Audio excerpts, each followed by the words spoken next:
அனைவருக்கும் வணக்கம். முகமற்றவர்களின் முகம் என்கிற அருள் சகோதரி ராணி மரியா அவர்களுடைய திரைப்படம் உண்மையிலேயே இக்கால துறவிகளுக்கு ஒரு சவால் நிறைந்த ஒன்றாக இருப்பதாக நான் பார்க்கிறேன். தன்னுடைய மகிழ்ச்சியை விட தன்னிடம் ஒப்படைக்கப்பட்டவர்களுடைய மகிழ்ச்சியை மாபெரும் ஒரு பொக்கிஷமாக மகிழ்ச்சியாக இருக்க முடியும் என்பதை தன்னுடைய பணி வாழ்வில் துன்பங்கள் துயரங்கள் வந்தாலும் அதையெல்லாம் கடந்து தன்னை சார்ந்தவருடைய மகிழ்ச்சிக்காக அவர் செய்திருக்கிற பணிகளை இந்த படத்திலே ஒளிப்பதிவிட்டிருப்பது இப்படத்தினுடைய சிறப்பாக இருக்கிறது. காண்போர் அனைவரும் தங்களுடைய வாழ்வோடு இதை ஒப்பிட்டு பார்த்து தங்களுடைய அழைத்தல் வாழ்வை மேம்படுத்திக் கொள்ள இத்திரைப்படம் உதவுவதாக பார்க்கிறேன். அருட் சகோதரி ராணி மரியா அவர்கள் நம்முடைய இந்திய நாட்டை சார்ந்தவர்களாக இருக்கிறார்கள்.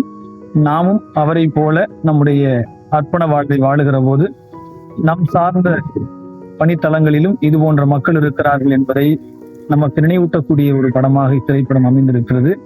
இதை உருவாக்கி இருக்கிற அனைவருக்கும் மனதார பாராட்டுக்களை தெரிவித்துக் கொள்கிறேன். இந்த திரைப்படம் ஒவ்வொரு கிறிஸ்தவருடைய வாழ்விலும் முழுமையான தாக்கத்தை மாற்றத்தை ஏற்படுத்தும் என்பதில் ஐயமில்லை. நன்றி.